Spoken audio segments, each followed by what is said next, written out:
आज जो हम चैप्टर करने जा रहे हैं क्लास 11 का चौथा चैप्टर, यानी कि आपका जो सिलेबस है मिड टर्म का, उसका लास्ट चैप्टर, जिसका नाम है 3 वर्ग। ठीक है, और इस वीडियो में ये देखिए ऑफलाइन ऑनलाइन दोनों चल रही है, तो जाहिर सी बात है वीडियो भी रिकॉर्डेड हो रही है। तो आपको कहीं ऐसा लगता है कि कोई क्वेश्चन आप लोग भूल गए, तो आप लोग वीडियो भी रिवाइज कर सकते हो, वीडियो में देख कर वो सारी चीज़ को रिवाइज कर सकते हैं। ठीक है, तो सबसे पहले मैं आपको बता दूं इस वीडियो हम क्या पढ़ने वाले हैं। बेसिकली हम 3 वर्गों के बारे में पढ़ने वाले हैं। ठीक है, पादरी वर्ग और अभिजात वर्ग, साथ ही साथ किसान वर्ग, तीनों के बारे में पढ़ने वाले हैं। और इसके साथ साथ इसमें जो भी एमसीक्यू है, जो भी इंपॉर्टेंट क्वेश्चन है, जो जिनकी संभावनाएं हैं बार बार पेपर में रिपीट होने की, उन सारे क्वेश्चनों को हम देखेंगे। साथ ही साथ हम एक एक नंबर के क्वेश्चनों को भी करेंगे जिनकी संभावना आपके एमसीक्यू में ज्यादा रहेगी। ठीक है, तो चलिए अब शुरू करने जा रहे हैं। सामंतवाद, पहला ही क्वेश्चन आपसे, ठीक है, आपके सिलेबस से लिया गया है। सामंतवाद शब्द, ठीक है, जर्मन शब्द फ्यूट से बना हुआ है, जिसका अर्थ क्या है। कई बार क्वेश्चन पूछा है कि सामंतवाद शब्द जो कि जर्मन शब्द है, ठीक है, जो कि फ्यूट से बना हुआ है, जिसका अर्थ क्या होता है, तो क्या होता है, भूमि का टुकड़ा होता है। यहाँ पे देखिए क्वेश्चन और साथ ही साथ आंसर दोनों दिया हुआ है, क्योंकि आप जब पीडीएफ डाउनलोड करोगे ना तो इजीली आपको आंसर पता लग जाएगा। ये आप लोग के लिए मैंने एक बेनिफिट वाली चीज कर दिया है। ठीक है, चलिए नेक्स्ट बात करते हैं। अगला क्वेश्चन आपके सामने लिखा है कि नगरवासी वर्ग के उदय के क्या कारण थे। नगरवासी वर्ग, तो क्या कारण थे? कृषि विस्तार के कारण जनसंख्या, व्यापार, ठीक है, और नगरों का विस्तार हुआ, और वही क्या बन गया, चौथा वर्ग बन गया। पहले 3 प्रकार के वर्ग थे, कौन कौन? पादरी, अभिजात और कृषक। एक चौथा वर्ग कौन सा हुआ, जिसको हम कहते हैं नगरवासी वर्ग। कौन सा बोलते हैं? तो नगरवासी वर्ग कैसे आया? जैसे जैसे खेती में विस्तार होने लगा, जैसे जैसे जनसंख्या बढ़ने लगी, व्यापार बढ़ने लगा, नगरों का विकास होने लगा, तो एक और वर्ग निकल के आया जिसको हम कहते हैं नगरवासी वर्ग। क्या बोलते हैं? तो ये हो गया आपका 2 एमसीक्यू। ठीक है, चलिए तीसरा क्वेश्चन देखते हैं क्या लिखा है। श्रेणी या फिर गिल्ड शब्द से क्या अभिप्राय, ये भी क्वेश्चन आया था। ठीक है, तो आप लिखोगे ऐसे संस्था जो उत्पादन की गुणवत्ता और मूल्य एवं बिक्री पर नियंत्रण रखते थे, उन्हीं को हम क्या कहते थे? श्रेणी कहा जाता था। ठीक है, ठीक है, तो ऐसी संस्था जो कि उत्पादन की गुणवत्ता तथा बिक्री पर नियंत्रण रखती थी, उसी को हम श्रेणी कहते हैं। आगे बात करते हैं। अगला है कि सामंतवाद शब्द जर्मन भाषा के शब्द से बना हुआ, किससे बना हुआ है? फ्यूट से, जो कि ऑलरेडी आप लोग ने पढ़ा हुआ है। ठीक है, आगे बात करते हैं, अब शॉर्ट क्वेश्चनों की बात करेंगे। ठीक है, अगला क्वेश्चन लिखा है कि फ्रांस के समाज के मुख्यतः 3 वर्ग, पादरी, अभिजात और तीसरा वर्ग कौन था? कृषक। तो कृषक इसका आंसर हो जाएगा। अच्छा, बस ये देखिएगा कि ऑप्शन में ना, जैसे यहाँ पे कृषक लिखा है, ऐसे 4 ऑप्शन दे दिए रहेंगे, आपको उसमें से एक सेलेक्ट करके लिख देना है। हालांकि मैं सीधा सीधा वैसे क्वेश्चन आंसर लिख दिया हूं ताकि इजीली आपको समझ में आए। अगला, लॉर्ड का आवास क्षेत्र, जिसे क्या कहा जाता था? जिसे क्या कहते थे? मेनर कहते थे। ठीक है, लॉर्ड का जो वो था, आवास था, रहने का जो स्थान था, उसको हम मेनर कहते थे। फ्रांस की कुशल अश्वसेना को क्या कहा जाता था? नाइट कहा जाता था, नाइट। ठीक है, इसको नाइट या फिर नाइट्स कहा जाता था। ठीक है, और बेसिकली ये इनको अश्वारोही भी कहा जाता था। चलिए आगे बात करते हैं। फ्रांस में लॉर्ड द्वारा नाइटों को दी जाने वाली भूमि को हम क्या कहते हैं? फीफ कहते हैं। क्या कहते हैं? फीफ। अब यहाँ पे एक चीज समझिए, लॉर्ड जमीन देते थे, किसको देते थे? नाइट को देते थे, और उस जमीन को हम क्या कहते हैं? फीफ कहते हैं। क्या बोलते हैं? फीफ बोलते हैं। आगे बढ़ते हैं। अगला क्वेश्चन हमारे सामने कि चर्च द्वारा कृषकों से लिए जाने वाले कर के अधिकारों को क्या कहा जाता है? तीत कहा जाता है। यानी कि जो चर्च है, चर्च जो कृषक के ऊपर जो टैक्स लगाती थी, जो पैसा लगाती थी, ठीक है, उसी को हम क्या कहते हैं? तीत कहते हैं। अगला, पादरियों के निवास स्थान को कहा जाता था? मोनेस्ट्री। क्या कहा जाता था? मोनेस्ट्री। यानी कि पादरी जहां पे रहते थे उनको हम मोनेस्ट्री कहते हैं। अगला है, आर्थिक संस्था का आधार क्या था? गिल्ड। आर्थिक संस्था का आधार क्या था? गिल्ड था। ये इसको ऐसे याद कर लेना। अगला है, फ्रांस में कृषकों का विद्रोह कब किया गया? समय आपसे पूछा गया है, तो 1381 में। कब किया गया? 1381। अच्छा, इसको आप ये भी लिख सकते हो, क्या लिख सकते हो? 14वीं शताब्दी या 14वीं सदी, सदी भी लिख लो। इसका मतलब क्या हुआ कि कोई भी घटना 1300 से लेकर 1400 के बीच में हुई। ठीक है, उसको हम क्या कहते हैं? 14वीं शताब्दी। समझ में आ रही बात? तो चाहे आपको ये डेट याद हो जाए, चाहे आपको ये याद हो जाए, दोनों में से कोई एक लिख दें। तो समझ में आ गया ये सारे क्वेश्चन। तो अभी शॉर्ट क्वेश्चनों की बात कर रहे हैं। नेक्स्ट बढ़ते हैं। अगला क्वेश्चन क्या लिखा है कि फ्रायर किसे कहा जाता था? फ्रायर, देखिए यूरोप में 13वीं शताब्दी में भिक्षुओं के कुछ समूह जो कि मठ में न रहकर विभिन्न स्थानों पर घूम घूम कर लोगों को उपदेश देते थे, उनको हम क्या कहते थे? फ्रायर कहते थे। यानी कि ऐसे भिक्षु जो कि मठों में रहना न स्वीकार करके जगह जगह पे घूमना स्वीकार किया इन्होंने, उन्हीं को हम क्या कहते हैं? फ्रायर कहते हैं। अगला है, 2 सबसे प्रसिद्ध मठ कहाँ कहाँ है? देखिए 2 सबसे प्रसिद्ध मठ है, एक 1529 में इटली में स्थापित किया गया जिसको हम क्या कहते हैं? सेंट बेनेडिक्ट मठ, और दूसरा है 910 ईस्वी में बरगंडी में स्थापित जिसको हम क्या कहते हैं? क्लूनी मठ। क्या बोलते हैं? क्लूनी मठ। अगला है छठा क्वेश्चन है, श्रम अधिशेष किसे कहा जाता है? तो देखिए, कृषक के जो परिवार थे लाड की जागीरों पर जो काम करते थे, ठीक है, काम करने के लिए सप्ताह के 3 दिन या फिर उससे अधिक दिनों तक निश्चित कर रखते थे, ठीक है, और वो जब काम करते थे तो उससे जो उत्पादन उत्पन्न होता था उसी को हम क्या कहते थे? श्रम अधिशेष कहते थे। यानी कि जैसे किसान काम करते हैं ना, किसान क्या करते हैं? काम करते हैं, तो किसान के जो और भी जो परिवारजन थे वो भी लाड की जागीरों पर जाकर काम करते थे। कब करते थे? चाहे हफ्ता में 3 दिन या 4 दिन या फिर उससे अधिक भी कर सकते थे। तो उससे जो उत्पादन उत्पन्न होता था उसी को हम क्या कहते हैं? श्रम अधिशेष कहते हैं। क्या बोलते हैं हम? श्रम अधिशेष कहा जाता है। तो ये चीजें हो गई, छठा क्वेश्चन आपका ये हो गया कंप्लीट, ठीक है। आगे बात कर लेते हैं। अगला क्वेश्चन हमारे सामने है, क्या लिखा हुआ है अगला क्वेश्चन? फीफ के बारे में आप बातें बताइए, फीफ के बारे में। तो अभी जस्ट याद करो, एक लाइन में मैंने बताया था क्या, लाड के द्वारा जो नाइट को भूमि दी जाती थी उसको हम क्या कहते हैं? फीफ कहते हैं। क्या कहते हैं? फीफ कहते हैं। अच्छा, एक चीज मैं आपको और बता दूं, बेसिकली आप लोग ने तो पढ़ रखा है, ऐसे बच्चे जो ऑनलाइन हमसे जुड़े हुए हैं उनसे मैं बता दूं कि ये चैप्टर का इंपॉर्टेंट क्वेश्चन पढ़ाया जा रहा है। हालांकि इस चैप्टर को मैंने डिटेल में पढ़ा रखा है, अगर आप वो देखते हैं तो ज्यादा ही अच्छा रहेगा आपके लिए, ठीक है। ये इंपॉर्टेंट क्वेश्चन है तो हम टू द पॉइंट की बात करेंगे। तो इसका मतलब ये है कि जो ऑलरेडी आप लोग को थोड़ी बहुत चीजें पता है उसके आधार पर ये चीजें बताई जा रही है, ठीक है। ये नहीं कि कोई स्टार्टिंग से सारी चीजें पढ़ाई जा रही है, ठीक है। तो ये भी बात आप ध्यान में रखिएगा। तो क्या लिखा है कि फीफ के बारे में आप क्या जानते हैं? तो क्या लिखा है कि लाड में फ्रांस में लाड यानी कि सामंतों के द्वारा जो नाइटों को भूमि दी जाती थी, ठीक है, बदले में क्या किया जाता था? बदले में उनसे रक्षा करने का वचन लिया जाता था। यानी कि समझो, ये लाड है, लाड ने क्या किया? भूमि दिया। किसको दिया? नाइट को दिया। किसको दिया? नाइट को दिया। बदले में इनके पास अपनी सेनाएं होती थी, अश्व वगैरह होते थे, तो ये जो चीज थे ये इनको सपोर्ट करते थे। कब? जब मान लो कि लाड की लड़ाई होगी किसी से, तो भाई सपोर्ट तो करना पड़ेगा ना। तो ऐसी स्थिति में जब ये है ना, जब इनको जरूरत पड़ती थी तो जो नाइट वर्क थे, नाइट वर्क को क्या करते थे? हेल्प किया करते थे। किसकी? लाड की। तो क्या लिखा है? फ्रांस में लाड के द्वारा नाइटों को भूमि का एक टुकड़ा दिया जाता था और बदले में उनसे रक्षा करने का वचन लिया जाता था। भूमि के इस टुकड़े को हम क्या कहते हैं? फीफ कहते हैं। फीफ को उत्तराधिकार में भी प्राप्त किया जा सकता था, ठीक है। 1000 से लेकर 2000 एकड़ या उससे भी अधिक क्षेत्र में फैली हुई भूमि होती थी जिसे नाइट व उसके परिवार की व्यवस्था होती थी। अब एक चीज समझो, पहले के समय में अगर देखा जाए तो जमीनें बहुत ज्यादा थी, है ना। आज तो पॉपुलेशन इतनी ज्यादा है कि जमीनें कम हो गई है, ठीक है। लेकिन अगर गांव के क्षेत्रों में अगर आप देखोगे, शहरों में तो चलो जमीनें कम है ना, इसी को सेल परचेज करते हैं गजों में, है ना, 1 गज 2 गज, इस तरीके से हम नापने का काम करते हैं शहरों में, जैसे 50 गज 100 गज इस तरीके से हम चीजें लेते हैं। लेकिन अगर मैं गांव में बात करूं, है ना, गांव में अगर मैं बात करूं तो लोगों के पास एकड़ में जमीन होती है, बीघे में जमीन होती है, मतलब बहुत ज्यादा होती है। तो ऐसा ही समझिए, उस समय जो नाइट को जमीनें देते थे वो ऐसे होते थे, लमसम 1000 से लेकर 2000 एकड़ के होते थे, मतलब बहुत बड़े टुकड़े होते थे भूमि के, है ना, उसमें वो दे देते थे कि जाओ रहो। तो आप समझ सकते हो, इसीलिए आपने मूवी वगैरह में देखा होगा कि पहले डायलॉग भी मारते थे कि जहां तक तुम्हारी नजर जा रही है सारी जमीन किसकी है? मेरी है। ऐसा कहते थे ना। तो ये कब कहते थे? भाई भूमि रहती थी तभी तो कहते थे। आज की डेट में कोई बोल सकते हैं? आज कहते हैं ये छत जितना दिखाई दे रहा है वो सिर्फ हमारी जमीन है, ऐसा बोलते हैं, क्योंकि जब पॉपुलेशन ज्यादा है। चलिए भाई आगे बढ़ते हैं, जिसको हम कहते हैं श्रेणी या फिर गिल्ड। क्या बोलते हैं? गिल्ड। देखो एक आया था ना बीच में गिल्ड, तो उसकी बात करते हैं। तो क्या लिखा है कि यूरोप में 9वीं शताब्दी में गिल्ड यानी कि श्रेणी आर्थिक संस्था का आधार था।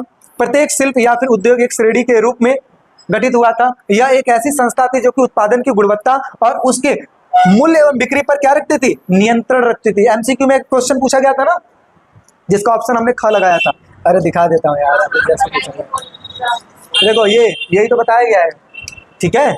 चलिए ध्यान रखिए थोड़ा सा। तो ऐसी संस्था जो कि उत्पादन की गुणवत्ता और उसके मूल्य एवं बिक्री पर क्या रखती थी? नियंत्रण रखती थी, ठीक है। उन्हें श्रेणी कहा जाता था। श्रेणी सभागार प्रत्येक नगर का एक आवश्यक अंग था और यह सभागार अनुष्ठानिक समारोहों के लिए था, और जहाँ पर श्रेणी यानी कि गिल्ड के मुखिया औपचारिक रूप से मिलते थे। यानी कि देखा जाए तो ये शहरों में निवास करना, उत्पादन की चीज़ों पर नियंत्रण रखना, उसके बिक्री उसके सेल परचेज पे अपना नियंत्रण रखना, है ना, ये सब सारी चीज़ें होती है। और ये अक्सर देखा जाती है इनकी मीटिंग्स वगैरह भी होती थी अलग अलग जगहों से, और फिर ये व्यापार अपना क्षेत्र व्यापार किया करते थे। तो इस प्रकार की चीज़ें भी हुआ करती थी, ठीक है। चलिए अगला हम समझते हैं, मेनर की बात करते हैं। मेनर से आप क्या समझते हैं? तो देखिए फ्रांस में लार्ड के घर को क्या कहा जाता था? सबसे पहला ही लाइन आपसे बोल दिया कि फ्रांस में लॉर्ड के जो घर है उसको हम मेनर कहा जाता था। क्या लिखा है? वह गांव पर नियंत्रण रखता था। कुछ लॉर्ड अपने गांव के स्वामी हुआ करते थे। मेनर के मालिक लॉर्ड की व्यक्तिगत कृषि भूमि पर खेती करने का कार्य कृषक किया करते थे। यानी कि लॉर्ड के जमीन पर काम करने का काम कौन करते थे? किसान करते थे, मतलब कृषक करते थे। आगे बात करते हैं, इन किसानों को युद्ध के समय पैदल सैनिक के रूप में भी कार्य करना पड़ता था कि मतलब जब तक खेती करवाया, जब जरूरत पड़ती थी तो भाई लड़ने भी चलो। आगे, ये किसान लॉर्ड की भूमि पर अपना जीवन निर्वाह करते थे। उनका जीवन कष्टमय था। कष्टमय भी हो सकता है भाई, अच्छा भी हो सकता है, कष्टमय भी हो सकता है। जबकि मेनर का स्वामी अर्थात सामंत शान शौकत का जीवन व्यतीत करता था। कहते नहीं है कि कंपनी का मालिक बहुत सुकून के साथ रहता है, वर्कर क्या होते हैं? काम करते हैं ना। तो इसी प्रकार से यहाँ पे भी कुछ चीजें हैं। चलिए आगे बात करते हैं, कैथीड्रल नगर किसे कहा जाता है? ये भी क्वेश्चन आया था एक बार, ठीक है। कैथीड्रल नगर किसे कहा जाता है? देखिए क्या लिखा है कि फ्रांस में बड़े बड़े गिरजाघर निर्मित किए गए जिन्हें कैथीड्रल कहा गया। क्या कहा गया? कैथीड्रल। किसको कहा गया? गिरजाघर को। गिरजाघर है ना, कुछ इस प्रकार से आप देख सकते हो। तो फ्रांस में बड़े बड़े गिरजाघर निर्मित किए गए जिसे कैथीड्रल कहा गया। बाद में इन गिरजाघरों के चारों ओर नगर विकसित कर दिए गए। इसी वजह से इसको क्या कह दिया गया? कैथीड्रल नगर। तो मतलब सबसे पहले गिरजाघर बना दिए और साथ ही साथ यहाँ पे नगर विकसित कर दिए गए, तो इसी को कैथीड्रल नगर कहा गया। फ्रांस के सबसे बड़े गिरजाघर को, ठीक है, ये भी क्वेश्चन आता है 1 नंबर में, ठीक है। फ्रांस के सबसे बड़े गिरजाघर को अमीन्स कैथीड्रल कहा गया। हाँ, ये बड़े बड़े कैथीड्रल या फिर चट पत्थर के बने होते थे जिनके उस सुविधा के साथ बनाया गया था कि अंदर से आ जा रही पुजारी की आवाज बाहर सुनी जा सके तथा अधिक से अधिक लोग जान सके, ठीक है, और प्रार्थना कर सके। जाना हो सके, है ना। जाना हो सका मतलब क्या होता है कि जा सके।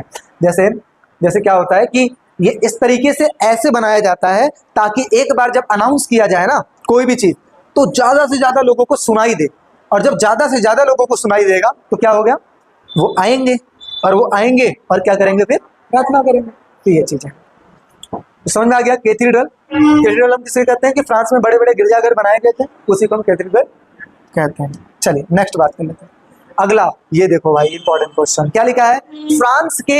फ्रांस के देखो, दास समझते हो? दास कौन होते हैं? जो एक तरीके से नौकर की तरह काम करते हैं, उसी को दास कहते हैं। तो अब देखो, 2 दास, फ्रांस के दास और रोम के दास। समझ में आ रही बात? फ्रांस के दास और रोम के दास। रोम कौन? तीसरा वाला चैप्टर, उसके दास। अब दोनों में अंतर की बात करते हैं, ठीक है। अब जो फ्रांस के दास थे उनको हम सर्फ कहते थे। क्या कहते थे? और रोम के दास को दास कहते थे। तो दासों के बारे में पता है ना, रोम वाला कृषि दास या जो भी दास थे वो तो दास तो थे ही ना। तो रोम के जो दास थे वो दास थे, ठीक है। अब देखिए दोनों में अंतर समझिए। क्या अंतर है? सबसे पहला अंतर क्या लिखा हुआ है कि इनके जीवन दशा की तुलना की गई कि कौन सा बेटर है, फ्रांस वाला बेटर है कि रोम वाला बेटर है। तो देखिए सबसे पहला पॉइंट, फ्रांस के सर्फ या कृषि दास को अपने लार्ड की जागीरों पर काम करना पड़ता था, ठीक है। फ्रांस के सर्फ जो थे या जिनको हम कृषि दास कहते थे, कहाँ काम करना पड़ता था? जागीरों पे काम करना पड़ता था। जबकि काम करने के दिन क्या होते थे? निश्चित होते थे, कितने दिन तक काम करवाना है। रोम के जो दास थे वो अधिक त्रस्त थे। त्रस्त का मतलब क्या होता है कि अधिक परेशान थे। क्यों? क्योंकि उनसे कभी भी कोई सा भी काम करवाया जा सकता था। अंतर समझ में आया? एक से जागीरों पे काम लिया जाता था, समय भी निश्चित कर दिया कि आपको इतने दिन तक आना है, और एक से कभी भी बुला लिया गया, कोई सा भी काम करवा लिया गया। समझ में आ रही बात?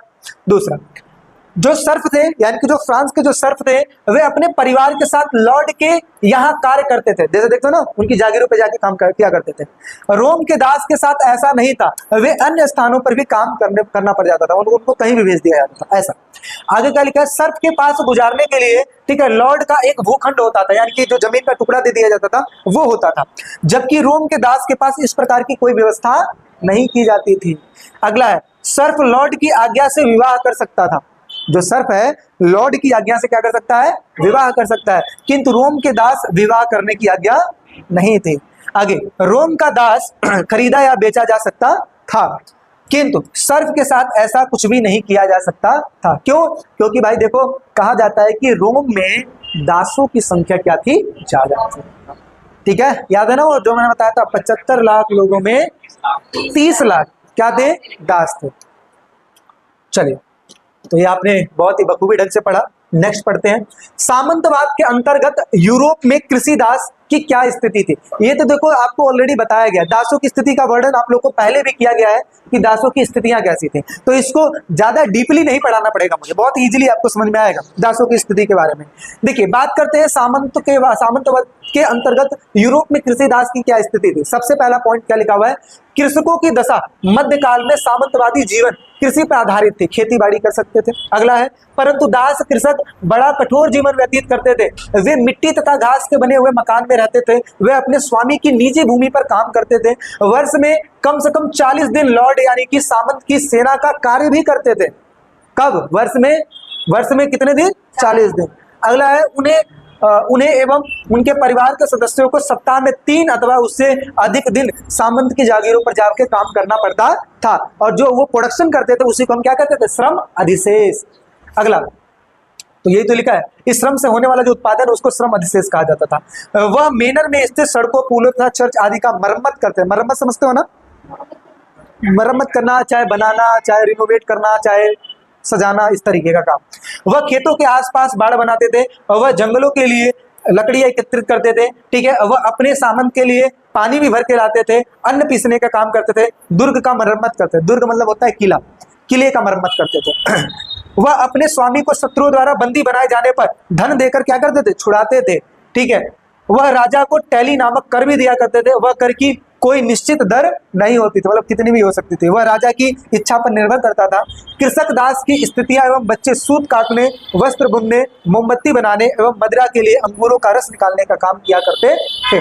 तो आप ये समझ सकते हो कि ये है कृषि दास का कार्य, और ऐसा बहुत ही ईजी है, एक बार पढ़ोगे चीजें याद हो जाएंगी, कंठस्थ हो जाएंगी, चीजें समझ में आ जाएंगी, ठीक है। चलिए आगे बात कर लेते हैं।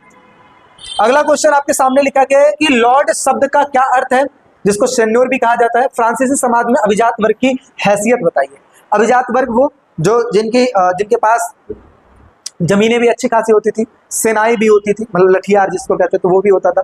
समाज में हैसियत बहुत अच्छी खासी थी, अपनी सभाएं लगा सकते थे, न्याय देने का काम कर सकते थे, साथ ही साथ अपने नाम का जो है ना सिक्का भी चला सकते थे, अपने पदवी का सिक्का चला सकते थे, ऐसे भी इनको वो दिया गया था, ठीक है। क्या लिखा है, अभिजात वर्ग राजा को अपना स्वामी मान लेते थे, वे आपस में वचनबद्ध होते थे। लॉर्ड एक ऐसा शब्द से निकला जिसका अर्थ क्या होता है? रोटी देने वाला, ठीक है। दास की रक्षा करता था, बदले में वो उसके प्रति निष्ठावान होता था। अभिजात वर्ग एक विशेष हैसियत रखता था, उसका अपनी संपदा पर स्थायी तौर पे क्या होता था? नियंत्रण होता था। और क्या क्या कर सकता था? वह अपनी सैन्य क्षमता बढ़ा सकता था, उनके पास अपनी सामंती सेना भी होती थी, वह न्यायालय लगा सकता था, वह मुद्रा भी प्रचलित कर सकता था, वह व्यक्तियों के मामले में दखल अंदाजी भी कर सकता था, वे अपनी भूमि पर बसे सभी व्यक्तियों का क्या होता था? मालिक भी होता था। तो इस प्रकार की चीजें, हैसियत की बात की जाए तो किसकी है? अभिजात वर्ग की, ठीक है।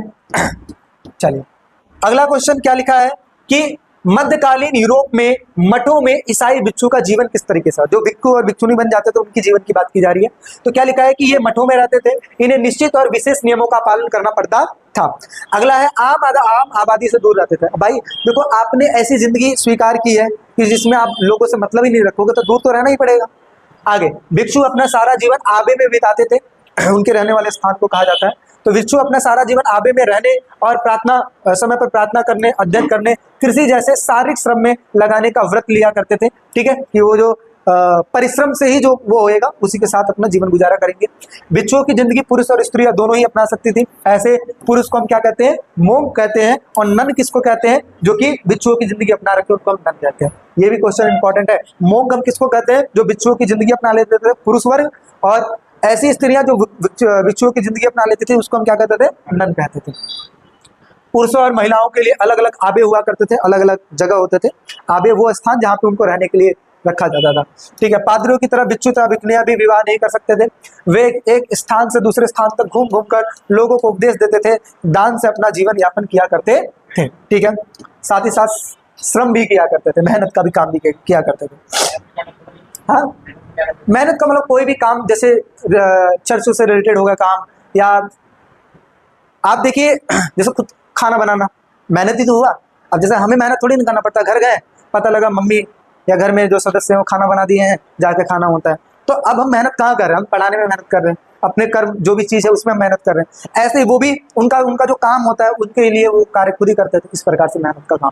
ठीक है, आगे अगला क्या लिखा है, नाइट वर्ग का उदय क्यों हुआ, लॉर्ड तथा नाइट के आपसी संबंधों के बारे में बताइए। अभी जैसे बताया था नाइट जो थे, नाइट के पास अश्व होती थी, साथ ही साथ उनके पास सेनाएं भी होती थी। लॉर्ड को ये जब समय आता था तो ये क्या करते थे, हेल्प भी किया करते थे, ठीक है, सहायता प्रदान करते थे। ठीक है, तो क्या लिखा है, और बदले में लॉर्ड जो था नाइट को जो जमीन दिया था उसका क्या नाम था, फीफ, क्या नाम था, फीफ नाम था। तो क्या लिखा है, 9वीं शताब्दी के दौरान यूरोप में प्राय स्थानीय युद्ध होते रहते थे। इस युद्ध में कृषक सैनिक के रूप में भाग लेते थे जो पर्याप्त नहीं थे। यानी कि देखा जाए जब लॉर्ड लड़ता था तो उस समय जो उसके पास सेना होती थी वो पूरी सफिशिएंट नहीं होती थी लड़ने के लिए। तो मतलब इनको जरूरत पड़ी किसकी, और सेनाओं की जरूरत पड़ी, किसकी जरूरत पड़ी, और सेनाओं की। तो क्या हुआ, जो पर्याप्त नहीं होने के साथ साथ युद्ध काल में कुशल भी नहीं थे, इसलिए कुशल घुड़सवार यानी कि अश्व सेना की आवश्यकता क्या हुई, महसूस होने लगी। और ऐसी स्थिति में क्या हुआ, इस आवश्यकता ने एक नए वर्ग का उदय दिया। ठीक है, नए वर्ग के उदय को बढ़ावा दिया और कुशल घुड़सवार अश्व सेना वर्ग का निर्माण हुआ, जिसको हम कहते हैं नाइट वर्ग। इनका काम क्या था, जब लॉर्ड को जरूरत पड़े तो उनको हमें क्या देना है, सैनिक सहायता देनी है। आगे लॉर्ड तथा नाइट के आपसी क्या संबंध हुआ करते थे, यूरोप में नाइट लॉर्ड से उसी प्रकार जुड़े हुए थे जिस प्रकार लॉर्ड राजा के साथ जुड़े हुए थे। यानी कि राजा और जो लॉर्ड है इनका जैसे संबंध होता था उसी प्रकार से संबंध लॉर्ड और नाइट का हुआ करता था। ठीक है, आगे समझते हैं। लॉर्ड अथवा सामंत नाइट को भूमि का एक भाग दिया जाता था जिसे फीफ कहा जाता है, और बदले में वो अपनी रक्षा करने का वचन किसको देते थे, नाइट से लेते थे।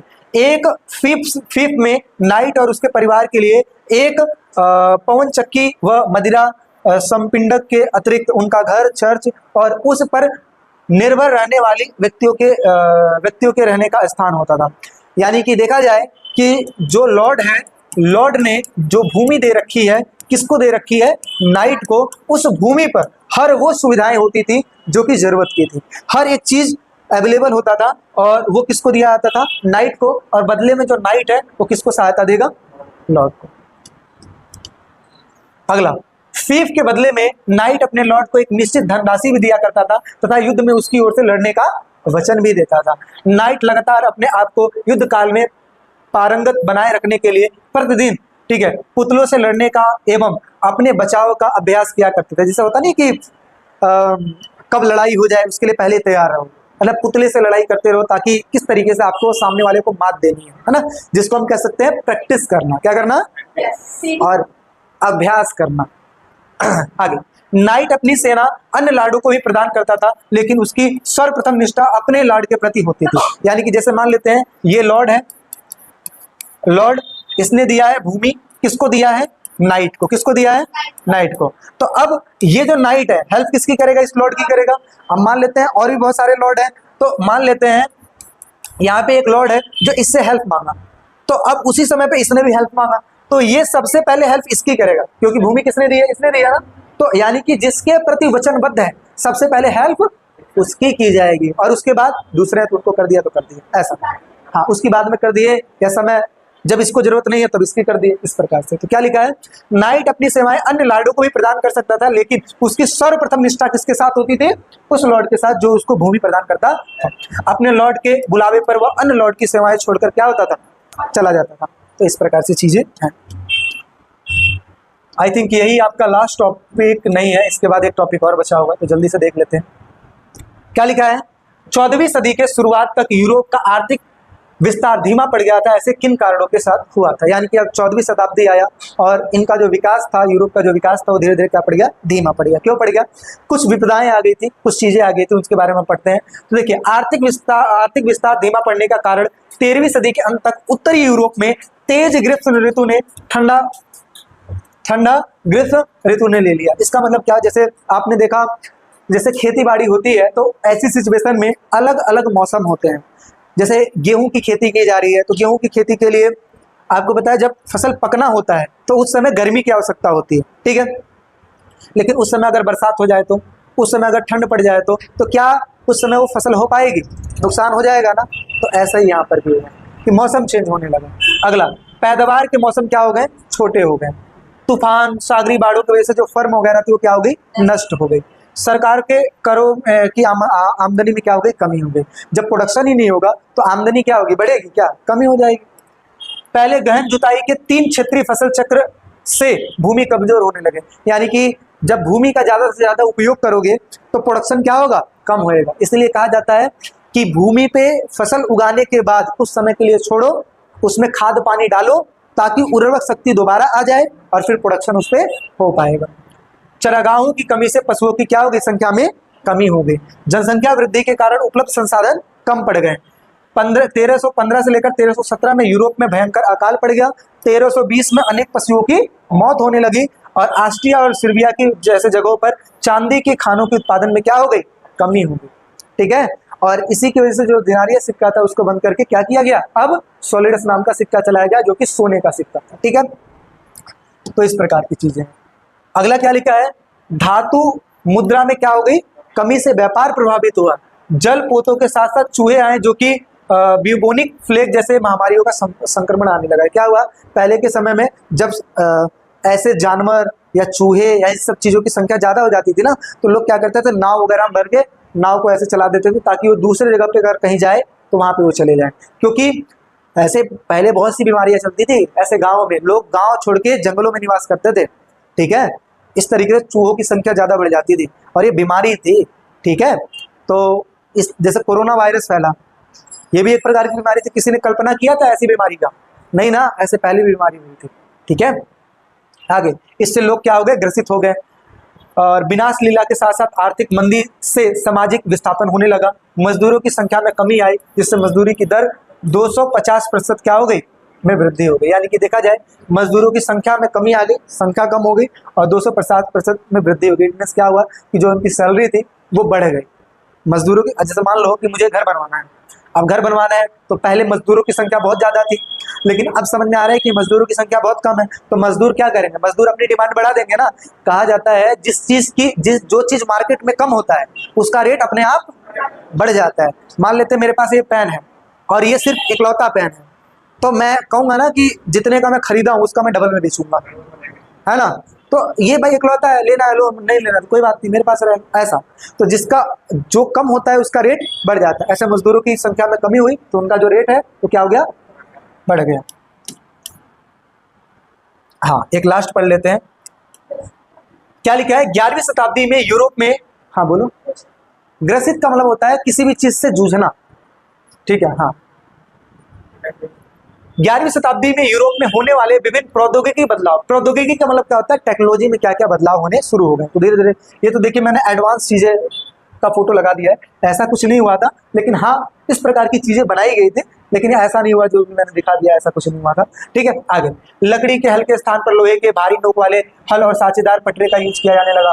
साथ ही साथ पशुओं के गले के स्थान पर जुआ अब कंधे पे आ गया, यानी कि बेसिकली जो बैलों के माध्यम से खेत की जुताई करवाते थे तो उस पे ना कंधे पे रखा जाता था जुआ, है ना, तो उसका पोजीशन चेंज किया गया ताकि जो बैल वगैरह है उनको भी दर्द ना हो और इजीली वो कर पाए। आगे घोड़ों के खुरों पर अब लोहे का नाल लगाया गया। देखते हो जैसे हम चप्पल पहन लेते हैं, क्यों पहनते हैं, ताकि हमारा पैर घिसे ना, सुंदरता बनी रहे, इसलिए हम जूते भी पहनते हैं, चप्पल भी पहनते हैं और आरामदायक चीज भी पहनते हैं।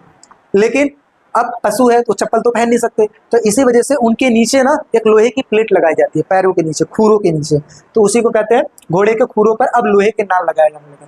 पशुओं के कृषि के लिए वायु तथा जल शक्ति का प्रयोग किया जाने लगा। संपिंडकों एवं चक्कियों से में भी वायु तथा जल शक्ति का प्रयोग, बेसिकली इन्हीं की बातें हो रही है जो है। ठीक है, 2 खेतों की व्यवस्था के स्थान पर 3 खेतों वाली व्यवस्था की जाने लगी। इसका मतलब क्या हुआ, एक तो लैंड बढ़ाओ ज्यादा से ज्यादा, और दूसरी चीज ज्यादा से ज्यादा हो सके तो प्रोडक्शन करो। ठीक है, जैसे आपने सुना होगा कि एक खेत में 3 फसलें उगा लेना, इस प्रकार की भी चीजें होने लगी थी। आगे कृषि उत्पादन में तेजी से बढ़ोतरी हुई, भोजन की उपलब्धता क्या हो गई, दोगुनी हुई। आगे कृषकों को बेहतर अवसर प्रदान किए गए, जोतों का आकार क्या हो गया, छोटा हो गया, यानी कि खेतों का आकार जो था वो छोटा होने लगा, जिससे अधिक कुशलता के साथ साथ कृषक कार्य होने लगे तथा क्रम श्रम की आवश्यकता होने लगी। देखिए कहा जाता है, जैसे मान लीजिए मेरे पास जमीन ज्यादा है, लेकिन अगर मैं मान लेते हैं मेरे पास 5 बीघा जमीन है, तो मैं उस जमीन में जो प्रोडक्शन कर रहा हूँ, मुझे पता है कि अगर मैं अच्छे से काम करूँ तो मैं 2 बीघे में ही उतना प्रोडक्शन कर सकता हूँ जो कि मैं 5 बीघे में कर रहा हूँ। तो मैं क्यों ज्यादा मेहनत करूंगा, मैं तो भाई 2 ही बीघा में करके उतना प्रोडक्शन ले लूंगा ना। आप कुछ ऐसा समझिए कि जैसे मान लीजिए मैं कहीं जॉब कर रहा हूं 10 घंटे, कितने घंटे, और मान लेते हैं मुझे सैलरी मिल रही है 20,000, कितनी, 20,000। अब कहीं दूसरी जगह पे जॉब मिल रही है कितने की, सिर्फ 5 घंटे करना और सैलरी मिल रही है मुझे 20,000, कितनी मिल रही है, तो क्या मैं उस जॉब को स्विच नहीं कर दूंगा, छोड़ दूंगा ना। तो ऐसे ही जहां पर पहले ज्यादा खेत में प्रोडक्शन किया जाता था, वहीं अब टेक्नोलॉजी के माध्यम से कम खेतों में ही ज्यादा प्रोडक्शन किया जाने लगा था। इसीलिए क्या हुआ, जोतों का आकार क्या हो गया, छोटा, और पहले के मुकाबले अब खेती में कम कार्य करना पड़ता था। कृषकों को अन्य गतिविधियों के लिए क्या मिल गया, समय मिल गया अन्य कार्य को करने के लिए।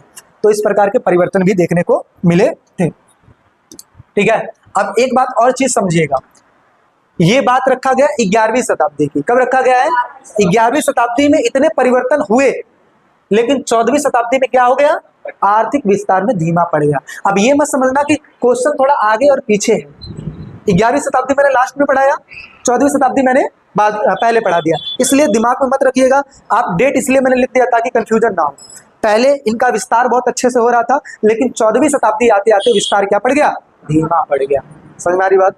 तो इस तरीके से देखा जाए तो ये कुछ क्वेश्चन थे, आई होप सो आपको समझ में आया होगा। कोई डाउट, कोई दिक्कत, कोई परेशानी हो तो कृपया करके पूछ लेना। 2 दिन बचा हुआ है आप लोग के लिए, बाकी मैप के मैं क्वेश्चन करवा दूंगा। और बाकी जो ऑनलाइन वाले बच्चे हैं, इसका PDF कहाँ मिलेगा, डिस्क्रिप्शन में लिंक है, आप उस पर क्लिक कीजिए, वहां से आपको मिल जाएगा। बाकी देखिए भाई, चैनल पर नए हैं तो सब्सक्राइब करके रखिए, इसलिए क्योंकि और भी जो इंपॉर्टेंट वीडियो आपको मिलती रहेगी। और लाइक शेयर सब्सक्राइब तो आपको पता ही है किस तरीके से करना है, बताने की जरूरत तो है नहीं। हाँ, ग्रुप में ज्वाइन होकर रखिएगा, जिससे नोटिफिकेशन अगर नहीं भी आता तो मैं भी इंडिविजुअल आपको भेज दूंगा। आई होप तो सारी चीज़ आपको समझ में आ रही होगी। तो फिर मिलते हैं नेक्स्ट वीडियो में, अभी के लिए फिर